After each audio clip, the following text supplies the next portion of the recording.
Twitter a banni Trump, par exemple, il y a des gens qui n'étaient pas d'accord avec cette décision. Ça aurait pu être, dans un réseau social décentralisé, ça aurait pu être une question d'IA Claros. Est-ce que Trump a, oui ou non, vraiment enfreint les règles du réseau social? Bonjour et bienvenue à toutes et à tous pour ce nouvel épisode des podcasts signés Cryptosphère. Dans notre émission, on donne la parole à des acteurs de la communauté francophone crypto-blockchain. Et aujourd'hui, nous recevons Jimmy Ragosa de Kleros pour parler un peu plus du projet. Donc, bonjour Jimmy Ragosa, merci beaucoup d'avoir accepté l'invitation.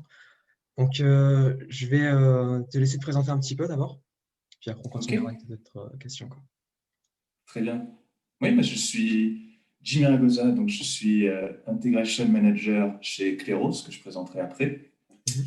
Et je suis de formation un ingénieur en système industriel. J'ai passé mon diplôme à Toulouse. J'ai aussi fait un diplôme en management à l'IAE de Toulouse. Et j'ai commencé dans l'aéronautique, à travailler sur des systèmes complexes chez Airbus, dans d'autres entreprises autour d'Airbus. Et j'ai commencé à me passionner pour le Bitcoin en 2013. C'était ma dernière année d'école d'ingénieur, un peu comme vous. Bien sûr, comme tout le monde, j'ai commencé à un peu trop trader, à faire des bêtises avec, à perdre des bitcoins dans les jeux de l'époque comme Satoshi Dice, où c'était des jeux de hasard, des choses comme ça. Mais bon, ça m'a fait entrer dans l'univers, découvrir plein de choses. J'étais passionné par les cas d'usage qu'on parlait parmi les passionnés de Bitcoin à l'époque, qui se sont trouvés être les smart contracts d'aujourd'hui. On pensait que ça allait arriver sur Bitcoin. Pour l'instant, ça ne l'est pas trop. Et donc, j'ai continué tout en étant toujours dans l'aéronautique, à me passionner pour le Bitcoin, à me renseigner de plus en plus, à traîner sur tous les forums, Twitter, etc. Et j'ai découvert Ethereum avant même qu'il se lance en 2014-2015, quand on en parlait. Je m'y suis intéressé aussi. J'ai mis un tout petit peu dans l'ICO, des choses que j'ai vendues très vite, donc ça ne m'a pas rendu milliardaire.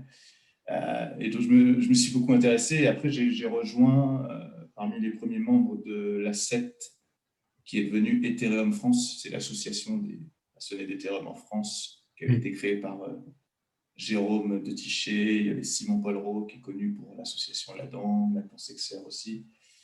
Et donc, j'ai participé à des événements là-bas, aidé à organiser des meet-ups, les premières conférences SCC, etc. Et donc, ça m'a amené à rencontrer beaucoup de gens dans le milieu. Et donc, j'ai rejoint ma première startup crypto qui s'appelait Variable, qui était un peu de la DeFi, mais avant que la DeFi soit connue. Je pense qu'on l'a lancé un petit peu trop tôt. Ça faisait des dérivés financiers avec pour objectif de faire un stablecoin à la fin sur Ethereum. Et donc, ça ressemble un peu à ce qu'aujourd'hui fait DYDX dans la DeFi, pour ceux qui connaissent, ou à la fin un stablecoin qui ressemblait un petit peu au DAI de MakerDAO, mais c'était un petit peu tôt dans l'écosystème, il n'y avait pas tous les outils de prêt. On était incubé par Consensus. Donc, on a travaillé 1 an là-dessus, on avait un bon projet sur testnet, on a lancé juste une première version sur mainnet, mais pour des petits problèmes avec les investisseurs potentiels, on n'a pas pu continuer le projet, et donc on a été embauché par Consensus, notre incubateur, pour travailler sur d'autres projets Ethereum. Donc, j'étais product lead de cette startup et je suis devenu product manager chez Consensus, où j'ai travaillé sur des projets d'assurance avec AXA, sur la blockchain, des projets de supply chain, donc plein de choses sur Ethereum. Il se trouve que Consensus, petit à petit, a pointé son expertise plus vers l'enterprise blockchain. Donc, j'ai fait pas mal de projets enterprise blockchain, mais c'était un sujet qui me passionnait un peu moins. Donc, j'ai voulu retourner sur la blockchain publique. Et c'est comme ça que je suis rentré chez Kleros, que je vais présenter après, pour prendre en charge toutes les intégrations. Kleros, qui est un projet déployé sur Ethereum public et où on commence à interagir beaucoup avec tout ce qui est la DeFi, tous les projets DeFi populaires en ce moment. Donc, ça m'intéressait d'interagir avec tous ces projets. C'est comme ça que je suis revenu dans l'Ethereum public chez Kleros. Ok. Avant de présenter Kleros, du coup, c'est quoi le rôle d'un integration manager? Alors, ce n'est pas une position qu'il y a partout dans tous les projets, mais là, il se trouve que Kleros, c'est un produit qui peut se placer un peu en tant que middleware, qui tout seul n'a pas beaucoup d'intérêt. Il va fournir un service souvent à d'autres produits. Un peu, j'en reparlerai, un peu comme un oracle. L'oracle tout seul, l'oracle, il va donner ses données à d'autres produits qui vont s'en servir pour fournir des services. Nous, on est un peu aussi une sorte d'oracle, que je l'expliquerai plus tard. Et donc, toute l'utilité du produit vient quand elle est utilisée par beaucoup d'autres produits. Donc, un de nos gros indicateurs qu'on suit, c'est qu'on veut que Kleros soit utilisé pour résoudre les disputes de beaucoup d'autres produits dans la DeFi, d'autres applications, etc. Donc, pour ça, il faut un peu faire de business development, aller expliquer ce qu'on fait et chercher ces produits.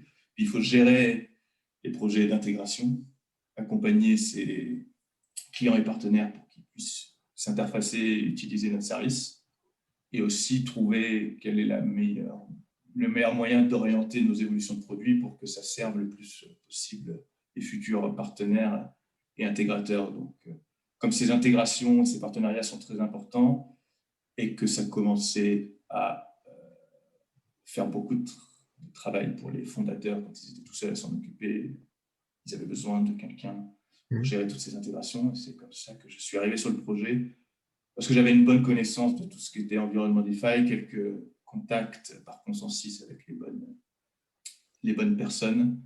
Et voilà. J'ai un peu évolué, j'étais product manager avant, là c'est intégration, c'est pas tout à fait la même chose, mais ça reste dans les mêmes types de compétences. Il faut savoir expliquer les choses, parler aux devs d'un côté, aux clients de l'autre. Finalement, ça reste assez proche. Ok. Et donc justement, Kleros, qu'est-ce que c'est? Alors Kleros, il y a plusieurs façons de le présenter. La plus imagée, c'est un tribunal décentralisé. Donc là, ça fait un peu peur, quoi. On veut remplacer la justice et tout. Donc, on essaye de dire, ça c'est la façon très imagée, mais c'est surtout un protocole d'arbitrage ou de résolution de disputes. Dans le monde digital aujourd'hui, on a de plus en plus de disputes. Imagine que tu loues un logement sur Airbnb et que quand tu arrives là-bas, il est sale, le Wi-Fi ne marche pas, etc. Tu vas dire non, je ne suis pas d'accord pour payer le plein prix. Tu commandes un truc sur le bon coin, l'objet est cassé, etc. Pour l'instant, toutes ces sortes de disputes, elles sont de plus en plus courantes et elles sont gérées de façon centralisée par les marketplaces ou par les entreprises qui te vendent le produit. Donc, des fois, ça leur coûte beaucoup d'argent et elles ne vont pas toujours être très justes dans leur jugement parce qu'elles vont faire ce qui les embête le moins. Ou alors, elles vont sous-traiter à d'autres entreprises, mais ça coûte très cher. Il y a des entreprises, des intermédiaires d'arbitration, comme ça, d'arbitrage, qui vont arbitrer pour les disputes de grosse valeur, mais ça va coûter presque des milliers de dollars pour chaque arbitration. Ça ne vaut pas le coup pour les petits objets. Et nous, on sait que dans le monde de la crypto et de la blockchain, de plus en plus, tous ces use cases ils vont être faits de façon décentralisée. Donc, avec la scalabilité qui arrive, il va y avoir des marketplaces décentralisés, des eBay décentralisés, des Uber décentralisés, des Airbnb décentralisés. Sauf qu'il n'y aura pas cette entreprise au milieu, comme ce sera géré par des DAO, pour dire la voiture que tu lui as vendue, le moteur ne marche pas, toi tu lui as envoyé la crypto, c'est immuable, comment il fait pour se faire rembourser. Donc, il faut un système on-chain intégré qui puisse résoudre ce genre de disputes. Et là où d'autres genres de disputes peuvent être facilement résolues par des machines, donc prenons l'exemple de Chainlink, Oracle, s'il y a des contrats qui se font en disant je t'envoie de l'argent si l'Ether passe à plus de $2000, ça c'est facile. On prend un Oracle on-chain, type Chainlink ou autre, et si lui il peut détecter et mettre l'information on-chain, oui, l'événement déclencheur s'est passé, donc tu peux te faire rembourser. Donc ça c'est des oracles objectifs. Mais quand on parle de sujets un petit peu plus subjectifs, cet objet ne me convient pas, il n'a pas respecté le contrat. Là, ce n'est pas quelque chose qu'une machine toute seule peut interpréter. Peut-être dans 20 ans avec de l'intelligence artificielle, mais pas aujourd'hui. Donc là, on va avoir besoin d'un peu de subjectif, on va avoir besoin d'humain. Et c'est là, c'est pour ça qu'on appelle Cléros, on l'interprète comme une sorte d'oracle subjectif. Il va faire intervenir des humains pour arriver à la bonne solution. Et, donc, on va former des sortes de petits tribunaux décentralisés.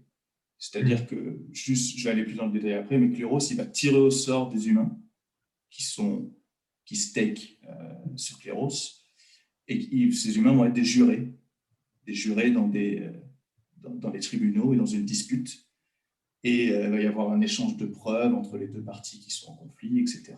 Et les jurés vont regarder ces éléments et ils vont voter pour ce qui pensent être la solution, la vérité, la solution la plus cohérente.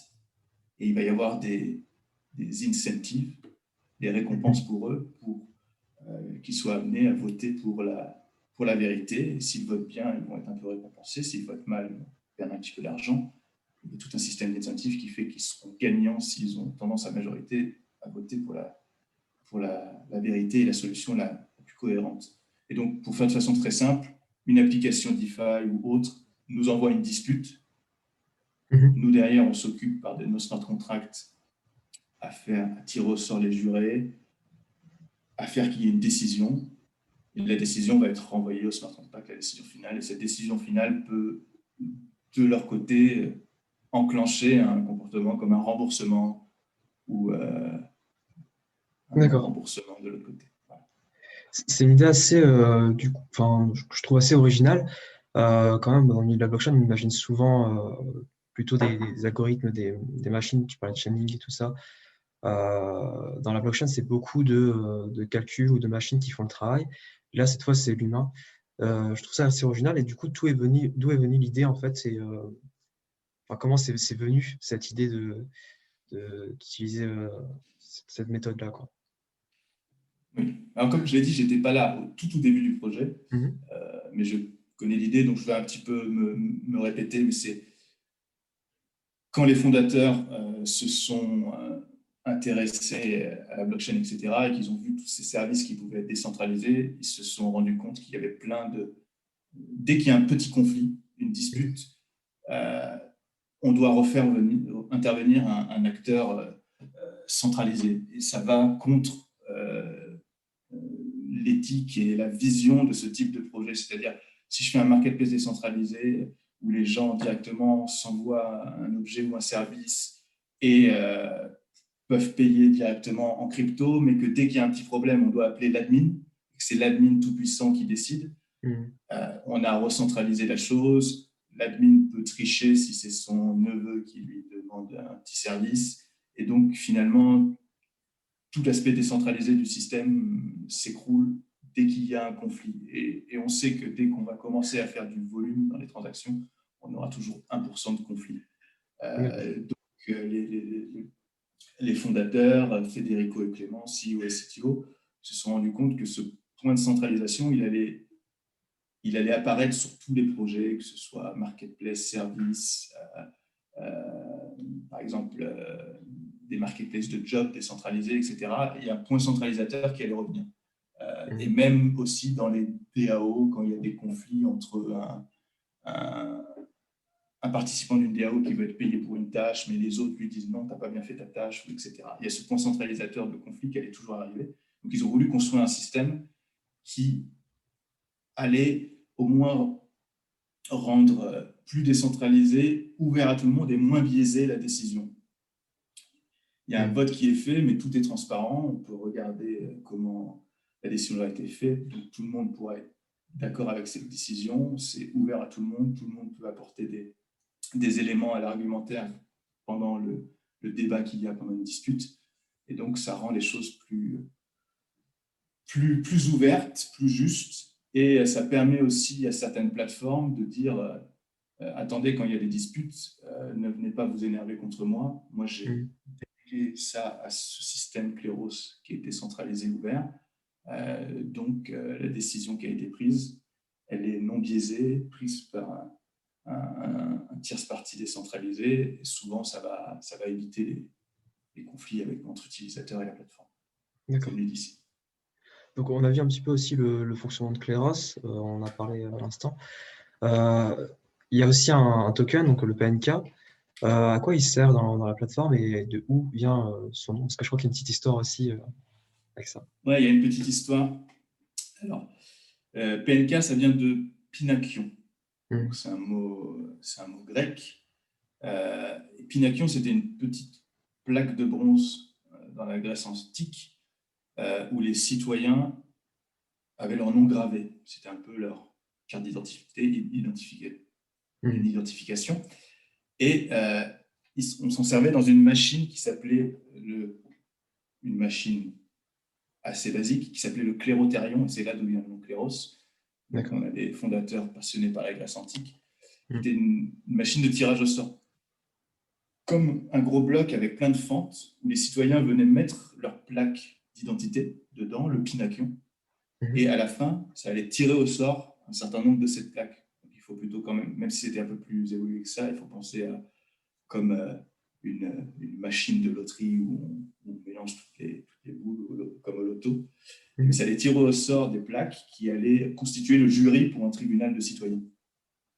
Et donc, le jeton a pris ce nom de Pinakion au début parce que c'est un peu la même chose, il sert au tirage au sort des jurés, principalement. Aujourd'hui, même si donc le token PNK, je veux juste dire qu'on a tendance à l'appeler le token Cléros. Pourquoi? Parce que notre communauté, à force, Mhm. a dit c'est Cléros le projet, le token c'est Cléros, et on a fini par adopter le vocabulaire, hein, parce que Pinakion, c'est un petit peu compliqué. Donc, si vous entendez token Pinakion ou token Cléros, c'est la même chose. D'accord. Donc, la principale utilité de ce token, c'est les gens qui veulent être jurés dans des disputes. Ils vont acheter ce token et ils vont venir le staker dans des tribunaux, des courtes décentralisées en anglais. Mhm. Et donc, on a plusieurs tribunaux par expertise. On a un grand tribunal général où les procès en appel vont monter, mais c'est aussi pour les grosses disputes. Et en dessous, on a tout un arbre hiérarchique d'autres tribunaux. Le tribunal pour les cas blockchain techniques, le tribunal pour les cas blockchain non techniques, le tribunal pour les disputes de traduction, le tribunal pour les disputes ayant lieu on va le voir, aux attaques civiles ou à l'humanité de quelqu'un, les tribunaux pour les cas d'escrocs d'argent. Donc, on a plein de tribunaux par expertise et les gens vont acheter du PNK et vont venir le staker dans donc les courtes en anglais, les tribunaux où ils pensent avoir une expertise assez importante pour pouvoir voter dans ces cas. Donc, j'achète du PNK, 1000 par exemple PNK, je vais les staker dans la courte des cas blockchain technique parce que je m'y connais un peu en blockchain technique et je pense pouvoir voter sur des disputes qui ont lieu à la blockchain technique. Et une fois que j'ai staké, ça va me donner le droit d'être tiré au sort dans des disputes. Et ce droit, il est proportionnel au nombre de tokens que j'ai staké. Si j'en ai staké plus, j'ai plus de chances d'être tiré au sort. D'accord. Et il va y avoir une autre fonction, ça va être aussi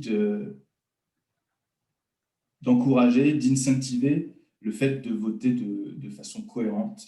C'est-à-dire que quand les jurés votent, à la fin, la décision qui va être prise de la majorité, on va récompenser les gens qui ont bien voté et ils vont à la fois recevoir un petit peu des frais d'arbitrage qui sont en Ether, qui ont Mhm. été payés par la personne qui a demandé l'arbitrage, et un peu des PNK des jurés qui ont mal voté, qui ont voté pour la mauvaise solution. Il va y avoir un transfert.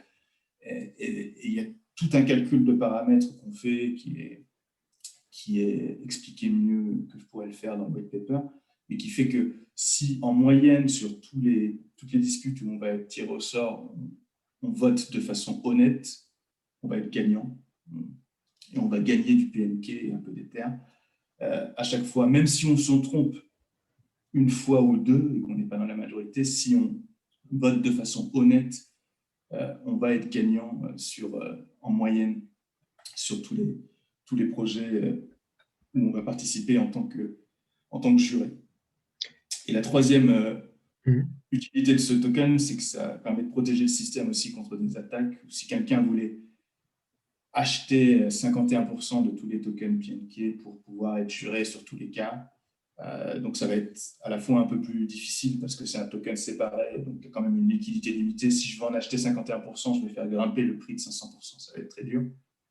Et ça nous permet aussi d'éventuellement, si quelqu'un fait une attaque comme ça, de forquer le projet vers un autre univers où on peut enlever cet attaquant. D'accord. Il y a aussi une très grande place, il me semble, à la théorie des jeux, dans l'organisation de Cléros. Est-ce que tu peux nous en dire un peu plus sur ça? Oui, je vais le faire de façon assez simple parce que ce n'est pas forcément ma spécialité, mais c'est très. Il y avait un chercheur très connu qui s'appelle Thomas Schelling, je crois, qui a, dans la théorie des jeux, qui a développé la théorie du scaling point. Et une façon très simple de la présenter, c'est comment des gens peuvent se mettre d'accord sur une décision, sur une solution, sans avoir forcément de moyens de communication. Et un exemple qui donnait, c'était si tu demandes à 100 personnes dans la rue de dire on doit se donner rendez-vous quelque part à une certaine heure dans New York, mais sans se communiquer entre eux, à quel endroit, à quelle heure tu dirais pour être quasiment sûr que vous tombiez sur la même place. Et cette expérience montre que 80% des gens ont dit on va se retrouver à midi devant la gare centrale, parce que c'est un peu l'endroit mythique de New York, et midi, c'est l'heure qui vient la première fois à l'esprit. Et c'est un exemple pour montrer que les gens, même sans communiquer entre eux, peuvent se mettre d'accord sur un point précis, sur la théorie des jeux. Et Vitalik Buterin, il a dit qu'on pouvait s'appuyer sur ça. C'est pour ceux que ça intéresse, vous pouvez chercher Scaling Coin, SHCELLING Coin. On C'est un mettra de toute façon système des liens en description. Pour dire que des gens pourraient staker un token sur une réponse à une question par rapport est-ce qu'il va neiger à Paris, est-ce qu'il a neigé à Paris aujourd'hui, et des gens pourraient staker un token sur oui et un token sur non, et qu'on pourrait faire en sorte ensuite, après que l'événement soit passé, que les gens qui ont staké sur la vérité gagnent 10% de leur token, et que les gens qui ont staké sur le mauvais résultat perdent 10%, et qu'on arriverait toujours à quelque chose, grâce à ce scaling coin system, à quelque chose proche de la vérité. Et il y a même des projets qui font des oracles un peu à la façon de Chainlink avec ce type de raisonnement. Et nous, c'est un peu basé sur ce système. Donc, pour faire Cléros, c'est faire en sorte que même si avec des jurés qui ne se connaissent pas, qui sont incapables de s'identifier aussi, c'est important parce qu'on ne veut pas que les gens puissent savoir qui sont les jurés pour ne pas pouvoir les corrompre et leur donner de l'argent pour qu'on vote dans leur intérêt. Donc, c'est important aussi cette anonymité, et que des gens donc, qui ne puissent pas se communiquer puissent arriver vers la bonne solution grâce à des récompenses. Donc ils ont un intérêt financier à voter pour ce qu'ils pensent être la vérité. Et il y a d'autres intérêts aussi, c'est qu'on a un système d'appel, même si la première décision qui a été prise n'est pas forcément la bonne, les partis peuvent faire appel, mettre un peu plus d'argent en jeu, et on va faire appel à plus de jurés, 2N plus un juré souvent, et on va monter dans les tribunaux jusqu'à arriver jusqu'à 500 jurés des fois pour certains cas. Et ça veut dire que si à un moment un juré a voulu voter juste pour la réponse la plus consensuelle par peur de perdre de l'argent, et ben, quelqu'un peut faire appel et faire intervenir plus de jurés, ce qui va finir par souvent faire arriver à la vérité. Et donc, du coup, ton premier vote va quand même te pénaliser. Tu as voulu être consensuel, mais ce n'était pas la vérité, et tu vas perdre ton argent parce que finalement, au bout du compte, c'est la décision finale qui va compter pour qui reçoit la récompense ou qui ne la reçoit pas. Donc, oui, c'est basé sur cette théorie des jeux. Il y a aussi le dilemme du prisonnier, pour ceux qui connaissent, qui sont intéressants à explorer. Et donc, on fait en sorte, ce système de récompense va faire en sorte qu'en majorité, les gens votent pour la vérité. Et nous, on est toujours en train de aussi surveiller, monitorer tous ces résultats. Et c'est à travers notre DAO, c'est un travail de tous les jours pour régler, spécifier les paramètres pour que toujours on pointe vers la vérité. Ok. Du coup, tu as répondu à d'autres questions. Donc, c'est vrai que du coup, mettre de l'humain pour un consensus, j'allais dire avant, on n'a pas trop l'habitude. On imagine plutôt soit de la preuve de travail, quelque chose de lourd, ou bien des algorithmes. Donc, ouais, en fait, la théorie des jeux résout un petit peu ce problème sur lequel l'humain, on peut finalement lui faire confiance. Il n'y a pas, enfin, je veux dire, il est moins davantage sujet à des erreurs que, par exemple, d'autres consensus. Oui, donc c'est vrai que c'est un peu plus étrange comme idée, mais comme je l'ai dit précédemment, Hmm. euh, on a besoin de l'humain parce qu'on s'attaque à des cas d'utilisation où la machine ne pourrait pas répondre, tout simplement. Donc on a besoin de ces humains et on s'appuie sur cette théorie des jeux, sur des systèmes de récompense, pour savoir qu'en moyenne, sur beaucoup de cas, ça va diriger les décisions vers des réponses cohérentes et proches de la vérité. Mais comme c'est infaisable par des machines, c'est normal d'avoir ce type de consensus. Et il n'est pas complètement inconnu. Hein. Toutes les blockchains à proof of authority, finalement, les nœuds en tant qu'autorité sont des humains. Ça va être chaque nœud, ça va être un humain qui prend la décision, même s'il le délègue à une machine. C'est lui qui dit oui, j'accepte et je valide ces blocs. Donc, c'est pas complètement incohérent d'avoir des humains dans ces systèmes de consensus. Ok, ok. Du coup, comment on devient juriste sur Cléos? Comment ça se passe? Alors, c'est complètement ouvert. N'importe qui peut l'être. On ne demande pas à s'identifier, même si on pense dans une version 2 que certains tribunaux pourront demander une identification, mais pour l'instant, non. Mhm. On ne demande pas non plus de certification d'expertise. C'est juste, je dois pouvoir acheter un peu de PNK et le staker. Euh, et ensuite, finalement, c'est cette théorie du jeu et ma participation dans le système qui va faire le filtre. Si je veux devenir juré dans un domaine que je ne connais pas du tout, sur le tribunal qui juge les traductions du coréen vers le japonais, où je ne connais pas du tout, je vais voter de façon mal, en général, sur la plupart des cas, et donc je vais perdre de l'argent. Perdre tellement d'argent que soit je vais me déstaker ailleurs, soit je vais perdre tout mon PNK, ne plus être tiré au sort en tant que juré. Donc les gens n'ont pas d'intérêt à se donner la possibilité d'être tiré au sort en tant que juré dans des cours où ils n'ont pas l'expertise. Et ils ont tout intérêt à le faire parce qu'ils vont gagner pas mal d'argent dans les cours où ils ont de l'expertise. Donc il y a ce filtrage et cette sélection qui se fait naturellement grâce au système d'incentive. Mais c'est fait pour être ouvert à tout le monde. Parce qu'on veut beaucoup de participation.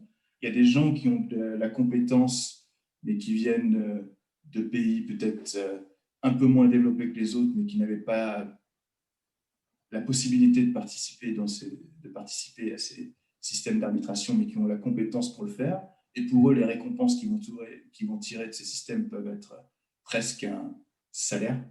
Et donc, on a nos membres de la communauté Cléros les plus impliqués. Des fois, c'est des gens qui viennent d'Afrique, d'Amérique du Sud ou d'Asie du Sud-Est, qui sont vraiment impliqués parce que en étant jurés assidus, ils ont presque un salaire mensuel en tant que juré Cléros. Donc, ils comprennent le système. Ce n'est peut-être pas le cas pour quelqu'un qui vient d'un autre pays, mais et donc c'est complètement ouvert. Et on va dire que toutes sortes d'affaires peuvent être jugées, mais après, il y a des éléments limitants. Bien sûr, Cléros ne se place pas dans les affaires criminelles ou les délits. On n'est pas là pour remplacer la justice des États ou la justice officielle. C'est plus pour les disputes d'un ordre professionnel, financier ou suite à des transactions. D'accord. Et ensuite, selon où on est dans la timeline, le déroulement du projet, on va se concentrer sur différents types de disputes. Aujourd'hui, on pourra en reparler, mais qu'est-ce qui nous limite le plus, c'est la scalabilité d'Ethereum. En ce moment, on sait que la blockchain est assez congestionnée, donc il y a des gros frais de transaction. Donc, ce qui marche le plus en ce moment, c'est c'est les disputes où il y a quand même assez beaucoup de valeur en jeu derrière. Donc, ça veut dire que les gens sont prêts à payer des frais d'arbitrage à Cléros. Ils ne viennent pas à Cléros, d'ailleurs, ils vont tous au juré, hein, mais c'est pour faire marcher le système. Des frais d'arbitrage élevés, ils sont capables de demander à ce qu'on fasse un arbitrage et mettre plus de $100 pour qu'on le fasse, parce qu'ils savent que derrière, il y a beaucoup de monnaie, de valeur en jeu. Et donc, ça va plus être ces disputes de grande valeur qui ont du succès en ce moment, parce que si on veut que les jurés votent dans le système et qu'à chaque fois qu'ils votent, ça leur coûte une transaction, donc une dizaine de dollars, il faut qu'ils soient récompensés plus d'une dizaine de dollars, donc il faut que les frais d'arbitrage soient assez importants. Donc, on a tendance en ce moment à se concentrer à avoir plus de disputes de grosse valeur. On pourra en parler plus tard, mais dès qu'on va se redéployer sur une solution un peu plus scalable de layer 2 au-dessus d'Ethereum ou quelque chose comme ça, on pourra refaire ce qu'on avait tendance à faire au début du projet quand les frais de transaction étaient plus petits et se replacer sur des petites disputes de je t'ai envoyé un objet sur le bon coin qui m'a coûté une dizaine de dollars et donc je suis prêt à payer 50 centimes pour qu'on résolve cette dispute. Voilà. Ouais, on en parlera un petit peu à la fin. Là, du coup, je pensais venir sur peut-être plus l'intégration, parce qu'il y a, voilà. Quand on est une plateforme ou en particulier, du coup, quelles sont les difficultés, les défis qu'on peut tirer de Cléros et quels sont les bénéfices aussi par rapport à la justice classique et par rapport en termes de rapidité et tout ça, quoi. Alors, ça dépend de quel type d'entreprise on est. Si on est une entreprise classique, soit on veut résoudre des disputes nous-mêmes. Par exemple, le Bon Coin va avoir un service de dispute, mais ça veut dire embaucher des dizaines de personnes qui vont faire ça 24 heures sur 24 et ça coûte cher, tout simplement en ressources humaines. Il faut organiser ce service, etc. Ou alors on va faire appel à un intermédiaire, mais qui va nous coûter cher aussi en tant que frais par dispute. Donc, pour une application plus traditionnelle, type mainstream, notre but, ça va être de leur apporter des solutions à ces disputes quand même moins chères, en général, parce qu'on fait appel à tout un public et ils n'ont pas à gérer toute l'organisation. Pour les projets plus on-chain, qui sont donc ces projets mainstream, Le Bon Coin, eBay, etc., c'est des choses qu'on vise à plus moyen long terme. Parce que pour l'instant, eux n'ont pas encore forcément une confiance complète dans la crypto et la blockchain. Donc ça prend plus de temps à les convaincre. Aujourd'hui, on a plus tendance à s'intégrer facilement avec les projets DeFi, on-chain aujourd'hui, qui connaissent déjà la crypto, et c'est beaucoup plus facile aussi parce qu'ils vont s'intégrer directement entre leur smart contract et nos smart contracts. Et ces projets-là, ils vont avoir ce type de disputes. Et souvent, c'est au moment où ils développent leur projet qu'ils vont se rendre compte qu'ils ont ce cas, des conflits, des disputes de l'arbitrage. Et la plupart du temps, ce qui arrive, c'est qu'ils essayent de développer leur système de résolution de disputes. Ils disent « Oh là là, c'est compliqué. Il va falloir que j'ajoute une utilité à mon token, que je demande à toute ma communauté de voter, etc. » C'est compliqué. Et au bout d'un moment, à force de rencontrer ça, ils découvrent Cléros. Et ils nous contactent. Et c'est comme ça qu'on leur explique que nous, on a un système non biaisé, que des fois, c'est mieux que les gens qui prennent la décision, ce ne soient pas les gens qui sont possesseurs de leur token natif. Par exemple, dans des systèmes d'assurance DeFi, qui est des projets avec qui on parle beaucoup en ce moment et on s'intègre pas mal, qui vont rembourser les gens qui se sont fait hacker dans des protocoles DeFi. Eh ben, il y a des petits conflits d'intérêts s'ils gèrent la résolution des disputes avec leur propre token. Quand j'ai le token de cette assurance, je vais être tendance à être payé à gagner de l'argent quand les gens utilisent mon service d'assurance, mais qu'il n'y a pas beaucoup de hacks, et donc on ne rembourse pas beaucoup. On prend de la valeur sur les intérêts. Et si tout d'un coup, il y a un gros hack qui va demander un gros remboursement et qui va un peu vider toute la trésorerie de l'assurance, et que moi, je suis possesseur du token de cette assurance, et qu'on me demande de voter est-ce qu'on va les rembourser ou pas. Si on les rembourse, on va vider toute notre trésorerie et ton token va perdre 50% de sa valeur.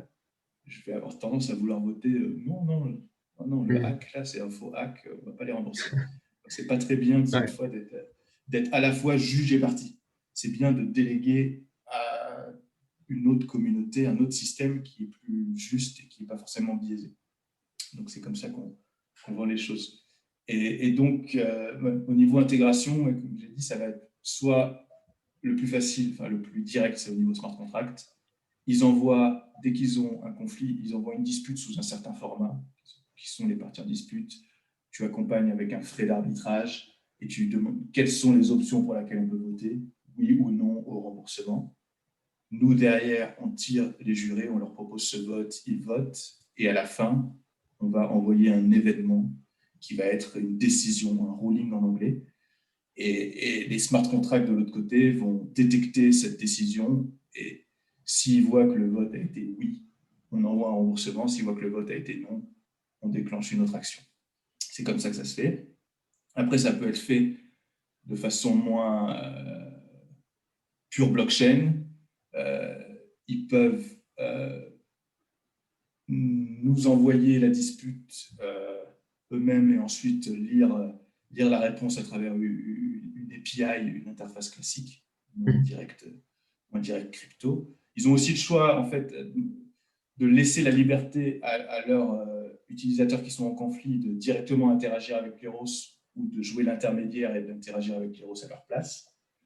Et on voit ça qui commence à se former de plus en plus. Il peut y avoir aussi des entités intermédiaires qui se forment, des petites entreprises ou des associations qui vont dire moi, je vous prends vos disputes, vous ne vous occupez pas de la blockchain, moi, je les formate comme il faut, je les envoie par MetaMask à Kleros et je vous donne la solution à votre place. Je prends 1% sur le frais d'arbitrage, mais comme ça, vous n'avez pas à vous occuper de la blockchain, je le fais à votre place. Donc, c'est un peu des intermédiaires qui vont se former pour éviter que des entreprises aient à se former en crypto, etc. Ils prennent juste un petit frais par-dessus et ils font le boulot pour eux. Donc, c'est différentes façons de s'intégrer. Ok, d'accord. Bah, c'est très intéressant. Il y a aussi du coup pour les particuliers, comment comment les particuliers peuvent proposer une affaire aussi à Kleros? Alors, on a une interface pour les gens qui veulent utiliser directement Kleros qui s'appelle le Dispute Resolver, où on peut créer directement sa dispute. Mais c'est pas le plus utilisé, c'est pas notre but final. Notre but final, c'est quand même donc le cœur du protocole Kleros, c'est cette Kleros courte, ça s'appelle, c'est l'application principale qui résout les disputes et donne une décision. On appelle ça arbitrator en anglais, qui va prendre des disputes, donner des décisions. On a d'ailleurs fait un standard pour ça, c'est le IP 792, qui donne un format standard de comment on peut envoyer une dispute et renvoyer une réponse. C'est-à-dire que d'autres projets peuvent l'utiliser et l'ont utilisé pour faire leur smart contract à eux, mais qui respectent la même interface. Comme ça, au moins, tous les smart contracts peuvent choisir entre Kleros ou un autre arbitre sans changer leur code de leur côté. Et au-dessus de ce cœur de l'arbitrage, on a ce qu'on appelle les arbitrable applications, donc les applications arbitrables qui ont besoin d'arbitration, qui vont envoyer des disputes et recevoir les réponses. Donc ça, soit ces applications arbitrables, ce sont des applications externes, comme ces assurances DeFi, ces marketplaces et d'autres, avec qui on va s'intégrer et travailler. Mais nous, Kleros aussi, pour un peu lancer le projet, parce qu'on a la compétence, on a créé certaines de ces applications arbitrables nous-mêmes.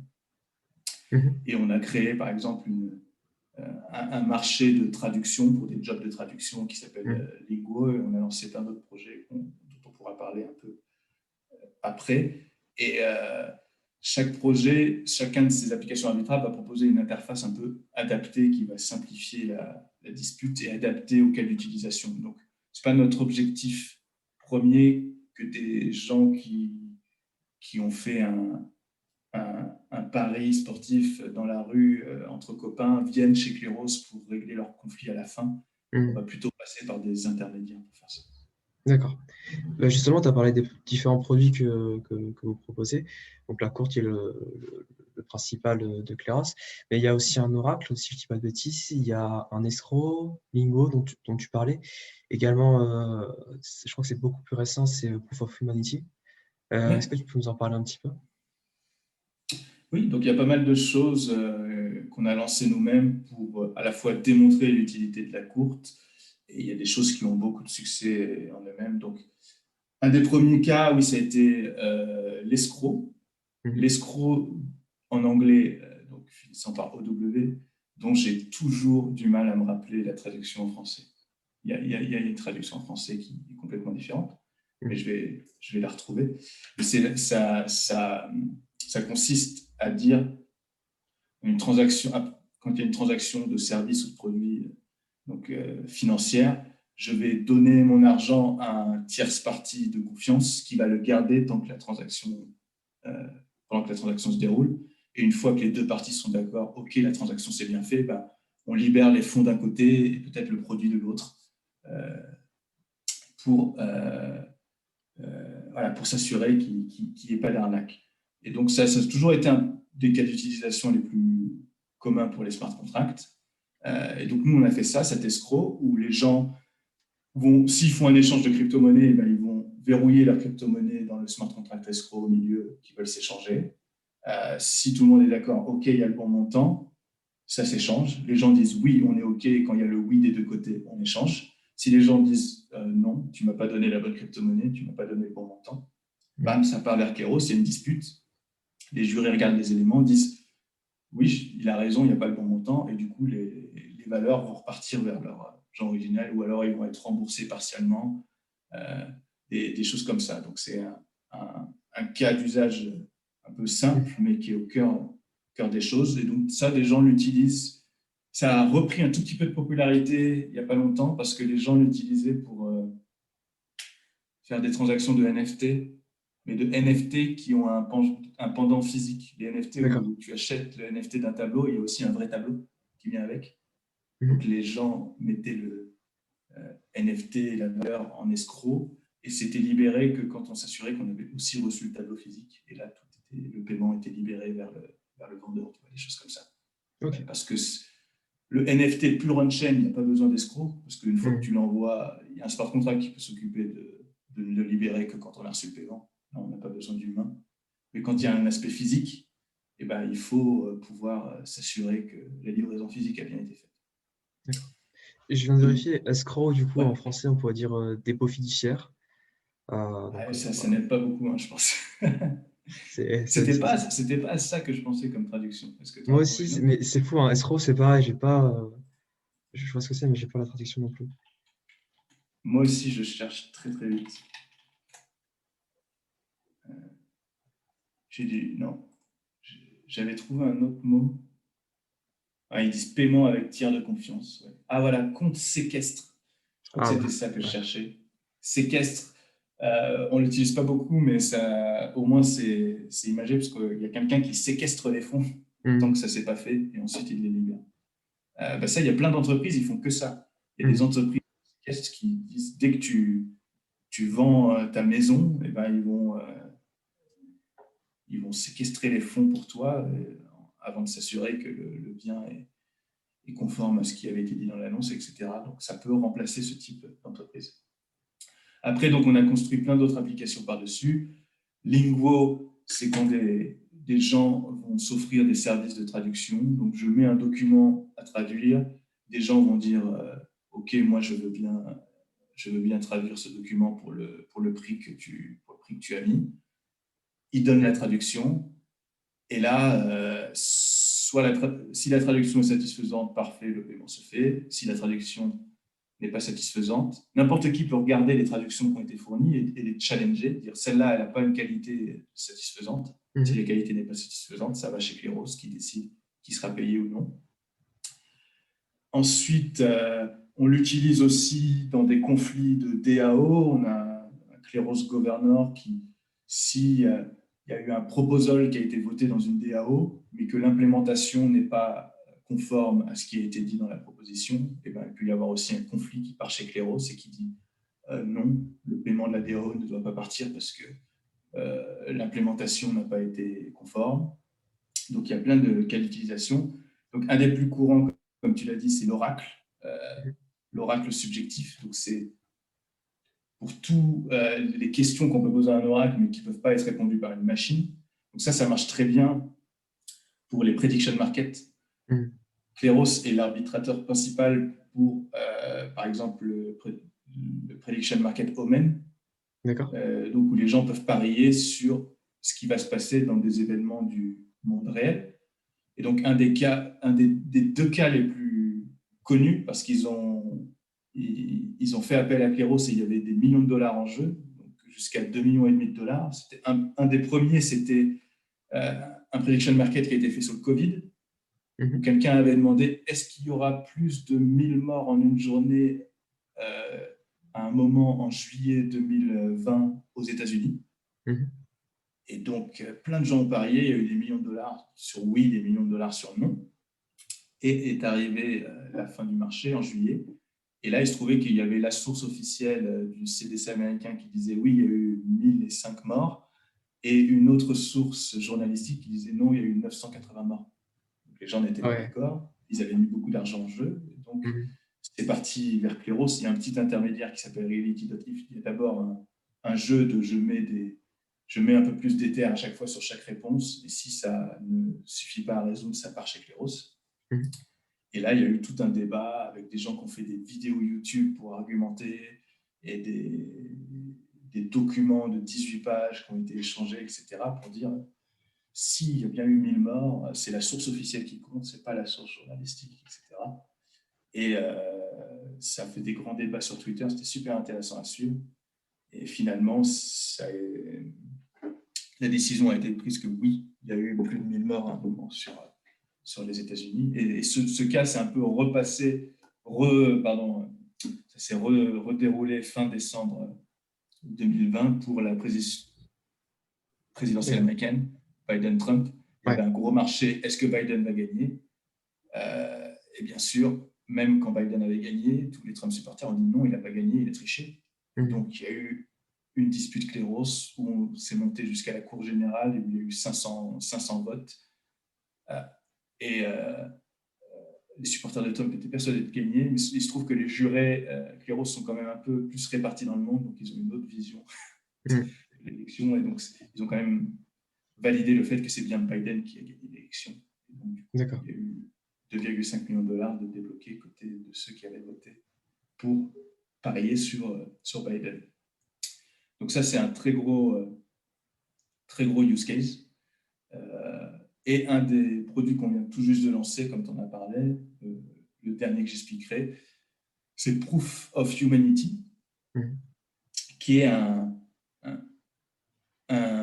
qui ressemble à un token curated registry. Donc c'est un peu un terme compliqué, mais c'est une liste d'informations. Donc on ne fait pas que ça pour les humains, on fait ça pour plein de choses.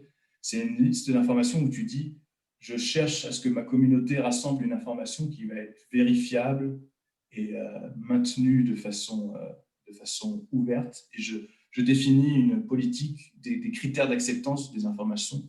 Quand on entre une information dans cette liste, ça doit vérifier tous ces critères.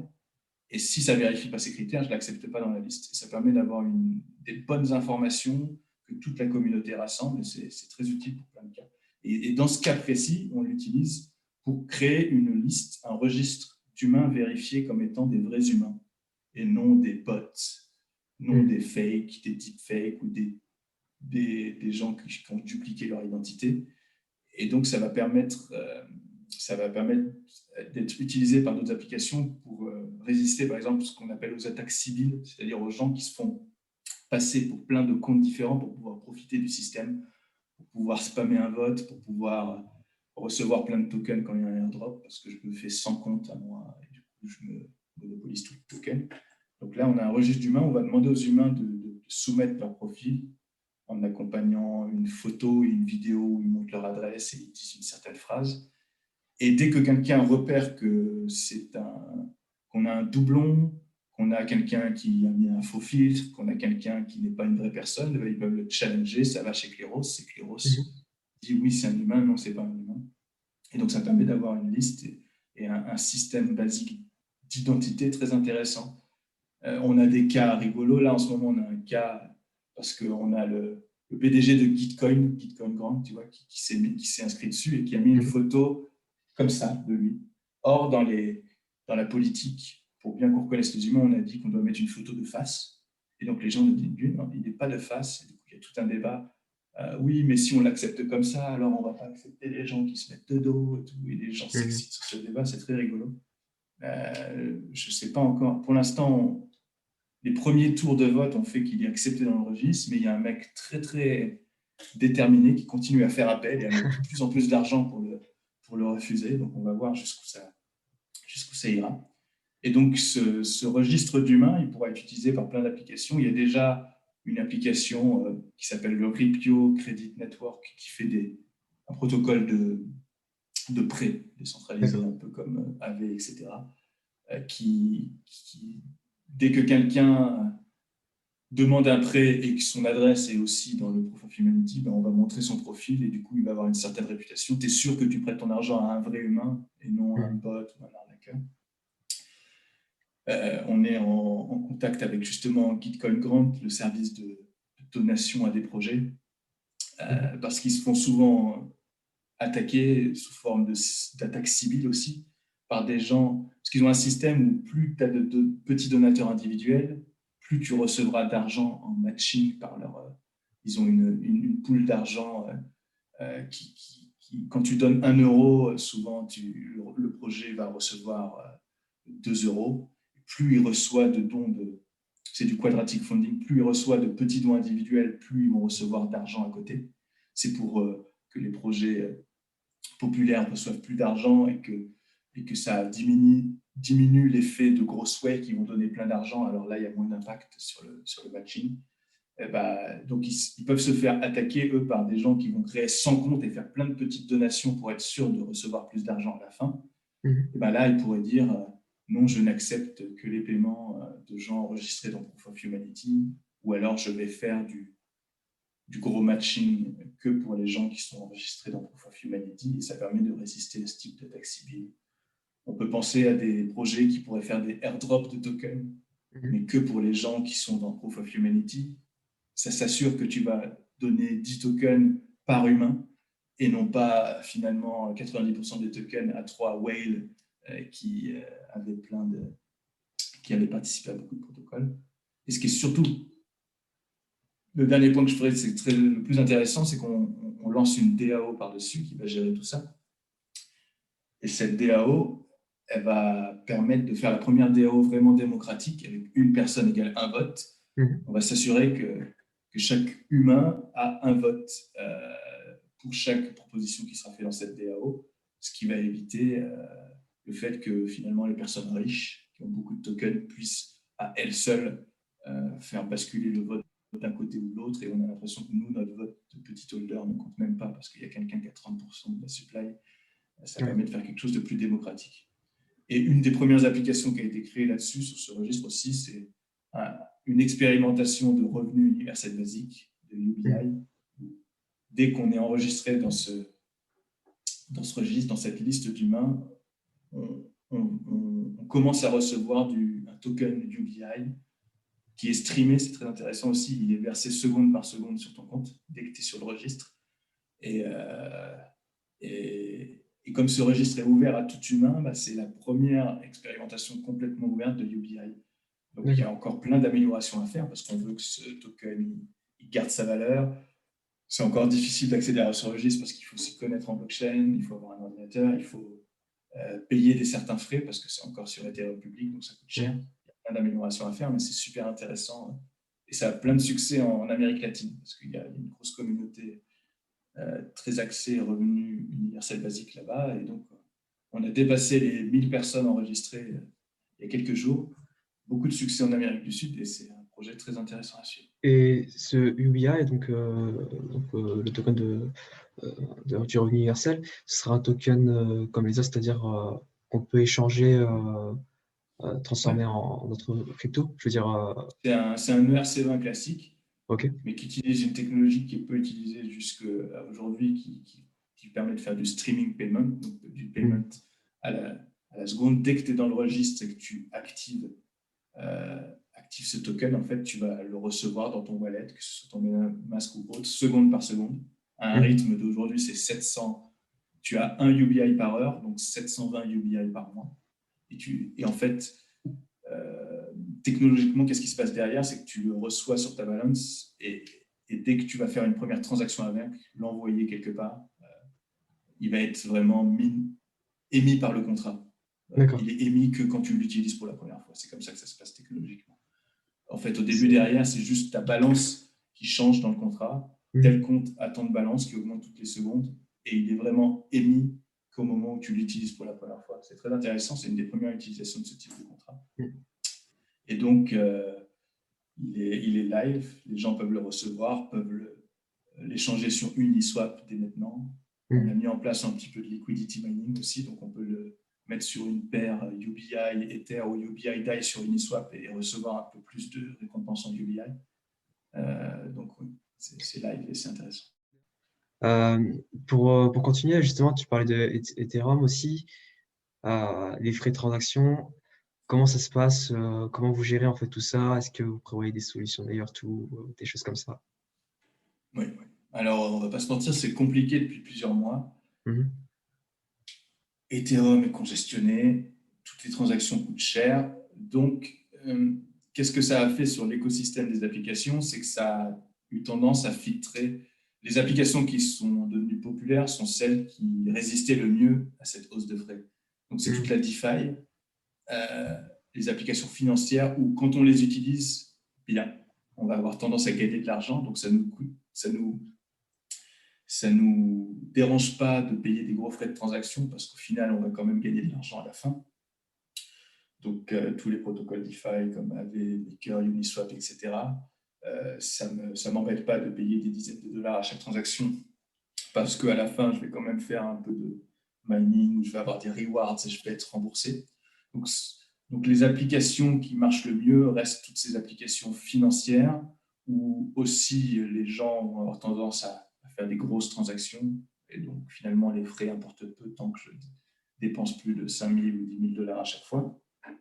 Et ça a un peu poussé sur le côté et mis sur le banc des remplaçants pour l'instant toutes les use cases, les cas d'utilisation non financiers.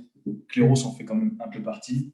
Il y en a plein d'autres applications où ça ne vaut plus trop le coup de les utiliser avec ces frais de transaction. Donc oui, ça nous a baissé le nombre de disputes ces derniers mois, mais il n'y a pas que nous, c'est tous les vieux projets qu'il y avait de réseaux sociaux décentralisés sur Ethereum, par exemple, ça ne marche plus parce que je ne vais pas payer 10 dollars pour faire un tweet, des choses comme ça. Et donc certes, oui, il y a d'autres blockchains de smart contracts qui sont moins chères, mais elles sont moins chères aussi parce qu'il n'y a pas beaucoup d'utilisateurs dessus. Donc, on peut se déployer là-bas, mais d'une part, il n'y a pas beaucoup d'utilisateurs, et puis il n'y a pas toute cette composabilité avec les autres produits qui nous intéressent, parce que les autres produits ne sont pas là-bas. Donc, nous, on se concentre plutôt niveau scalabilité sur les solutions qui sont capables d'interagir avec Ethereum. Donc, on a une roadmap de scalabilité qui va sortir très bientôt. Donc, on a déjà la possibilité pour des applications déployées sur des sidechains d'interagir avec Kleros. Donc, par exemple, le Prediction Market Omen, ils ont une version sur XDAI.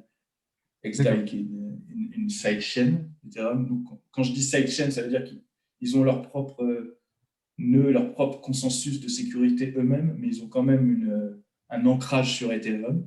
Donc ça, j'appelle ça une sidechain. Et ensuite, je les diffère un peu des Layer 2. Les Layer 2 n'ont pas leur propre sécurité, elles dépendent complètement sur Ethereum, d'Ethereum, elles n'ont pas leur propre nœud. Ça, c'est des Layer 2. Donc d'abord, on a Omen sur XDAI. Quand il y a un conflit, ils sont capables d'envoyer leur dispute sur Kleros sur Mainnet et on leur renvoie une réponse sur XDAI à travers un bridge, un pont entre les deux chaînes. Dans quelques semaines, on va même déployer un de nos tribunaux Kleros, une courte sur XDAI. Comme ça, s'il y a des conflits sur XDAI, ils pourront être résolus directement sur une courte XDAI, donc ça coûtera beaucoup moins cher. Avec toujours un petit lien vers Kleros Mainnet pour dire que s'il y a un appel et qu'il y a des les gens qui font appel et qu'on a besoin de plein de jurés, le cas il peut remonter sur Cléros principal où on fait appel à tout le monde. Donc il y a toujours un lien. Donc ça peut se déployer à d'autres sidechains. Je pense par exemple à Matic qui est devenu Polygon, qui est notre sidechain qui devient populaire parce que par exemple Aave, il y a 2 jours, vient de déployer une version de Aave sur une sidechain Polygon. Donc ce système il peut être déployé à d'autres sidechains, c'est-à-dire une petite partie de Cléros est sur la sidechain, mais s'il y a un gros conflit, on peut toujours le faire remonter sur Cléros Ethereum, qui reste quand même le plus sécure parce que c'est moins facile d'attaquer Ethereum que d'attaquer une sidechain. Mais notre objectif, donc ça c'est la scalabilité à court terme, sur les prochains mois, mais notre objectif plus moyen-long terme, donc ça sera pour Q3, Q4 2021, c'est de déployer sur un roll-up, une layer 2. Donc pour l'instant, on est plutôt concentré sur Optimism, un optimistic roll-up, qui est censé sortir en mainnet en juillet. Ça a été un peu décalé. Il devait y avoir une première version en mars, mais ça a été décalé. Et donc, on travaille sur développer une version sur Optimism. On en profite pour faire une version V2 de la courte avec quelques améliorations qu'on avait en tête. Je n'ai pas eu le temps d'en parler, mais ce n'est pas sur toutes nos courtes, mais sur certaines de nos tribunaux, les votes sont publics, donc on peut voir ce que les jurés votent. Donc, ça peut poser quelques problèmes qui sont réglés par le système d'appel, mais qui font que les gens voient le vote des autres et dire je vais voter comme lui au cas où, parce que je ne connais rien. Donc le problème de consensus, du coup. Mais on a un système de commit and reveal, c'est-à-dire que les gens pourraient voter de façon secrète et révéler leur vote qu'une fois que le vote est terminé, pour être sûr que les gens ne se copient pas entre eux. Donc ça a été déployé sur certaines courtes, mais dans notre V2, ça serait obligatoire pour tout le monde. Ça nous a demandé un peu d'évolution technologique parce que c'est compliqué à faire d'un point de vue expérience utilisateur, dans le sens où tu demandes aux personnes de voter, puis de revenir plus tard à une certaine date pour dévoiler leur vote. Et ça, c'est un peu chiant pour les utilisateurs. Il y en a qui vont oublier, du coup, leur vote ne va pas être valide et tout. Donc, on a dû attendre d'avoir une solution technologique intéressante pour faire ça, qu'on va avoir pour la V2. Donc, il y a plein de petites améliorations qui vont venir sur cette V2 de Cléros qui va être déployée sur Optimism à la fin de l'année. Et Optimism, on parle d'une amélioration en scalabilité d'au moins un facteur de 100. Donc, diminution des frais d'arbitrage de 100, ça veut dire que les arbitrages pourront coûter simplement, ou aujourd'hui, ça peut monter jusqu'à 50-80 $ sur Ethereum Mainnet.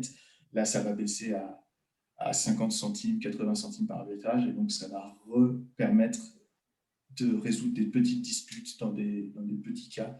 Et comme la scalabilité va aussi redévelopper plein de cas d'utilisation qui avaient été un peu abandonnés, comme les marketplaces, comme les réseaux sociaux décentralisés, ça va aussi amener ces cas d'utilisation. Les réseaux sociaux décentralisés, Vitalik Buterin a parlé de Cléros dans ce contexte parce qu'il a dit que ça serait un bon modérateur pour les réseaux sociaux. Par exemple, pour décider, Twitter a été banni de Trump. Twitter a banni Trump. Par exemple, il y a des gens qui n'étaient pas d'accord avec cette décision. Ça aurait pu être, dans un réseau social décentralisé, ça aurait pu être une question dit à Cléros. Est-ce que Trump a, oui ou non, vraiment enfreint les règles du réseau social? Est-ce qu'on doit le bannir ou non? La décision aurait été mieux prise si ça avait été prise après un gros débat et des jurés qui votent, plutôt que peut-être un PDG qui décide « non, je ne l'aime pas, je le bannis ». Donc, il y a plein de cas d'utilisation qui vont être débloqués par cette scalabilité. Et donc, notre plan, c'est d'abord un peu se déporter sur les sidechains et ensuite tout redéployer Cléros sur un roll-up, mais au-dessus d'Ethereum, parce qu'on pense toujours qu'Ethereum est la solution la plus sécure, ce qui va débloquer plein de use cases. Et on a toujours la possibilité d'avoir des ponts et des proxys vers d'autres blockchains qui peuvent ramener les disputes et renvoyer les décisions. Donc, même si on se dirige vers un monde de blockchain interopérable, finalement, il y aura le gros tribunal sur une de ces blockchains et des ponts qui pourront redistribuer des disputes et des décisions sur les autres blockchains. Ok. Des super annonces pour le futur de Cléros, du coup, c'est énorme. Nous, on arrive à la fin du podcast. Du coup, on a pris l'habitude de poser une petite question, un peu en mode Dior, donc pour savoir comment tu fais tes propres recherches, pour savoir quels sont les projets les plus intéressants et qui valent le coup, quoi. Alors, comment je fais mes recherches? Déjà, moi, il faut savoir, je suis un addict de Twitter. Je passe beaucoup de temps sur tout ce qui est crypto Twitter, donc je suis beaucoup de gens, je participe. Donc, mes premières informations sur les nouveaux projets, je les vois souvent arriver par Twitter. Donc là, je vais regarder ce que sont les conversations, et puis après, c'est le processus un peu habituel, c'est que si un projet commence à t'intéresser, tu vas regarder la documentation, le white paper, mais après, c'est participer, s'inscrire à leur Discord, à leur Telegram, parler à la communauté, regarder, et puis tout simplement essayer. Il faut essayer tous les produits. Déjà, le fait qu'il y ait un produit live va te filtrer beaucoup de mauvais projets qui ne sont que des promesses. L'essayer toi-même, voir si ça serait quelque chose qui t'intéresserait en tant qu'utilisateur. S'intéresser au tokenomics. Est-ce que le token a un intérêt? Est-ce qu'il va y avoir une capture de valeur par le token? Il faut essayer de rechercher ça soi-même, essayer de le comprendre ou essayer de regarder les thèses exposées par la communauté à propos de ce token. Mais après, je suis quand même assez rationnel là-dessus. Je ne suis pas investi sur plein de projets parce que j'estime que je n'ai pas le temps de tout rechercher et qu'on peut capturer 80% de la valeur en se concentrant sur des projets assez intéressants. Donc, je dirais, si c'est quelque chose de live que tu es capable d'utiliser, que toi, tu sais que ça serait utile, c'est déjà intéressant. Donc, ouais, je dirais se concentrer sur des projets live et toujours être conscient que la diversification, ce n'est pas encore très intéressant dans le crypto et la blockchain. C'est peut-être intéressant dans le monde de l'investissement traditionnel pour éviter les risques, mais dans la crypto et la blockchain, répartir son portefeuille sur 20 projets, c'est juste s'assurer de perdre 80% parce que sur ces 20 projets, il y en aura 18 qui vont échouer. Donc, quand même se concentrer sur des valeurs sûres et arrêter de penser non, j'ai raté le coche sur Bitcoin, j'ai raté le coche sur Ethereum, j'ai raté le coche sur Uniswap, ils ont beaucoup augmenté, donc je vais aller sur ce petit projet qui fait la même chose mais qui vaut pas cher parce qu'il ne s'est pas encore lancé. Non, ça ne marchera pas, tu as 80% de chances que ce projet échoue. Donc, se concentrer sur les valeurs fortes qu'ont une communauté et arrêter de vouloir pourchasser les bénéfices et les gains. Donc, une fois qu'on a trouvé un bon projet, qu'on a fait ses recherches, on se concentre dessus. Et voilà. Mais ouais, ce qui est intéressant, c'est de regarder est-ce qu'il y a une communauté active, est-ce qu'il y a quelque chose de live. Et déjà, ça va filtrer les bons projets. Ok. Bah, merci beaucoup, c'était super intéressant. Enfin, moi, j'ai appris plein de choses. Du coup, on peut te retrouver sur Twitter. Je mettrai le lien en description, donc Jimmy Ragosa. Cléros, on peut retrouver sur Twitter aussi, Discord. Tu disais qu'il faut s'investir dans la communauté. Donc, et n'hésitez pas à checker le Discord, le site, les documents. C'est hyper important et c'est hyper intéressant.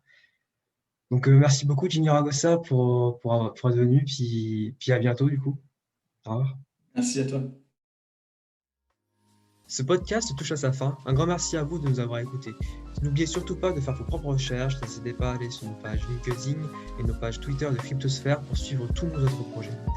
Sur ce, mesdames et messieurs, excellente journée à vous et rendez-vous pour le prochain épisode.